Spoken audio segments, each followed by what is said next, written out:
let's quickly have this conversation. Today we are talking about as an investor, which one should you be focusing on? Should you be focusing on cash flow, or you should be focusing on cashback, or what is also known as payback period?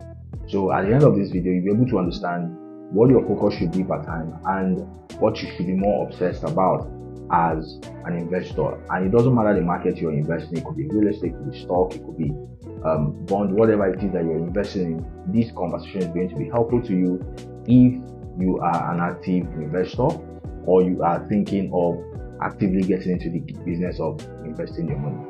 So let's quickly look at the concept. Cashback period. Cashback period or payback period talks about how long it will take you for you to get your money out of an investment. So if you put your money in an investment, you are expecting that, okay, by so and so period of time, I am going to get my money out. While cash flow talks about the consistent production of income from an asset. So let's take an example. Let's assume that you invest in a property, maybe in Nigeria, for example, which is where I'm shooting this video from.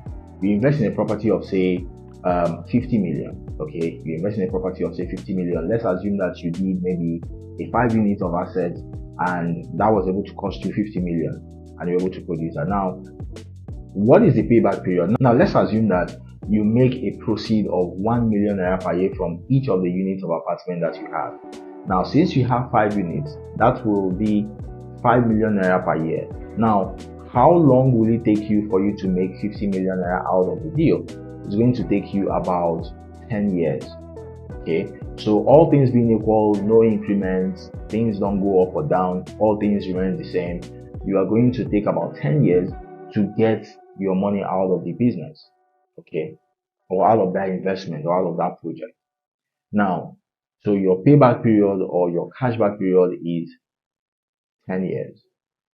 How about the money that comes into your pocket every year? So it means that you have a payback period of 10 years and a positive cash flow of 5 million every year. Now, if you hold these assets for life and all things remain equal for life, which we know might not be possible, it means that you get a cash flow of 5 million naira every year for life. So most people are always asking me, okay, which one should I focus on? Should I focus on how long it will take me to get my money out, or should I focus on the cash flow? Now, as an investor, your concern and obsession should be long term. You should be concerned about owning an asset for the longest time possible. Number one. Number two is that you should also be concerned with the cash flow capacity of that asset. Now, when you put these two together, you find out that your payback period is not really what you're so concerned about. You're concerned about the fact that there's a positive cash flow from the asset, and you're concerned about the fact that you can control or own the asset for the longest time possible. That simply means your asset or this particular asset can afford to fund your lifestyle for the longest time possible. So the money or the positive cash flow that it gives you every year will help you to really be able to pay for your future expenses, which is what we refer to as passive income. What I normally advise is that an asset that can return its investment in the shortest time possible and still keep paying you cash flow for the longest time possible is the best kind of asset to have. An asset that can return your investment to you in the shortest time possible while still paying you cash flow for the longest time, or while still giving you cash flow for the longest time possible, is the best kind of asset to have. But if you are to choose between, should I have an asset that pays me back my money quickly, or should I have an asset that pays me cash flow consistently for the longest time possible, I would advise that you choose an asset that pays you cash flow or that generates positive cash flow for you for the longest time possible. Because here's the thing. You need the cash flow to be able to fund your future expenses. You need the cash flow to be able to also take advantage of other opportunities that might appear in the future.